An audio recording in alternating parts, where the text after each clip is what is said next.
Biglang idineklara ng isang congressman bilang isang constituent assembly ang komiteng duminig kanina sa itinutulak na charter change.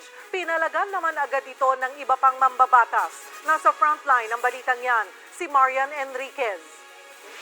Maagang kinumpirma ni Ako Bicol Representative Alfredo Garbin na bagong upong chairman ng House Committee on Constitutional Amendments bilang isang constituent assembly ang kanyang komite. Isa kasi ang CONA sa mga paraan para baguhin ang konstitusyon. Sa ilalim ng RBH o Resolution of Both Houses No. 2 ni Speaker Lord Alan Velasco, kailangan ng 3/4 na boto sa third reading para amyendahan ang mga panukalang pagbabago sa saligang batas. Kailangan ito ng hiwalay na pagboto ng mga mambabatas sa mababa at mataas na kapulungan, bagay na pinagdebatihan ng mga miyembro ng komite sa loob ng halos 2 oras. Unang pumalag si Albay Representative Edsa Lagman sa pagtawag na Constituent Assembly ang committee hearing. That's strange to me because no committee of the Senate or of the House, including the Committee on Constitutional Amendments, can sit as a Constituent Assembly because the Constituent Assembly is composed of members of the House and of the Senate in a joint meeting or assembly. Sinigundahan din ito ni Isabela Congressman Tony Pet Albano. We can call it a committee hearing where we will propose to be convened as a constitutional assembly. Pero nanindigan si Garbin.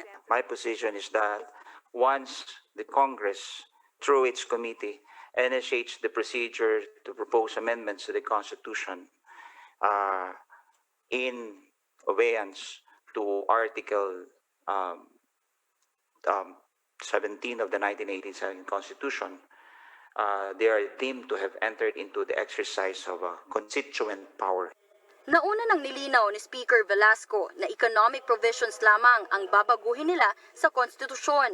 Kabilang na dito ang pagpapaluwag sa foreign restrictions na nakasaad sa saligang batas, bagay na sinang-ayunan ng resource person na si Dr. Gerardo Sicat ng UP School of Economics.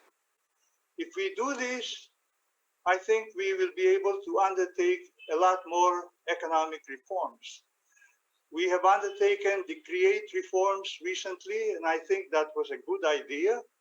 But even that will probably depend on the good results that a constitutional convention will further help. I mean, a constitutional amendment to the problems that we have at hand will provide solutions for. Now, I want to lay emphasis on the signaling effect of revising the Constitution on improving how we are seen by the international investment community as a country improving the investment climate for foreign investments. The signaling effect is very important because it means that we are moving forward to further improve. Suportado rin ito ni dating NEDA Secretary Ernesto Perña. Our ASEAN neighbors, one by one, have overtaken us. Malaysia overtook us in the early 80s. Thailand overtook us in the early 1990s. Indonesia overtook us in around the 2010.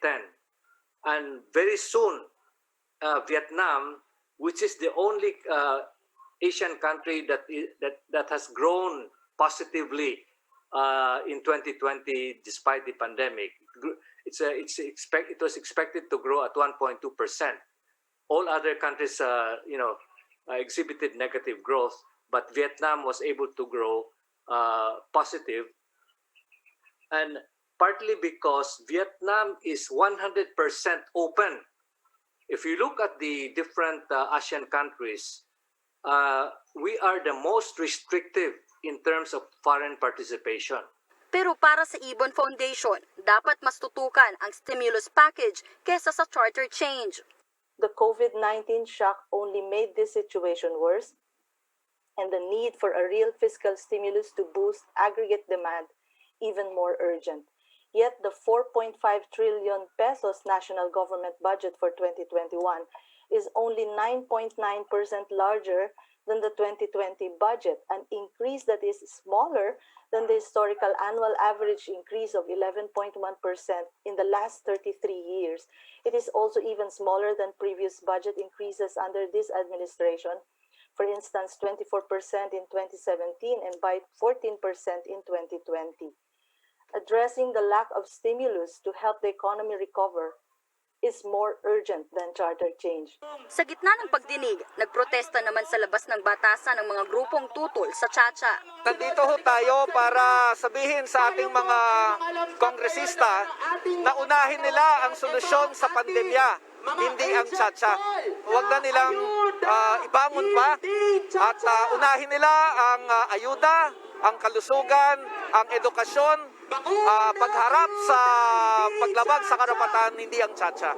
Nagbabalita mula sa frontline, Marianne Enriquez, News 5.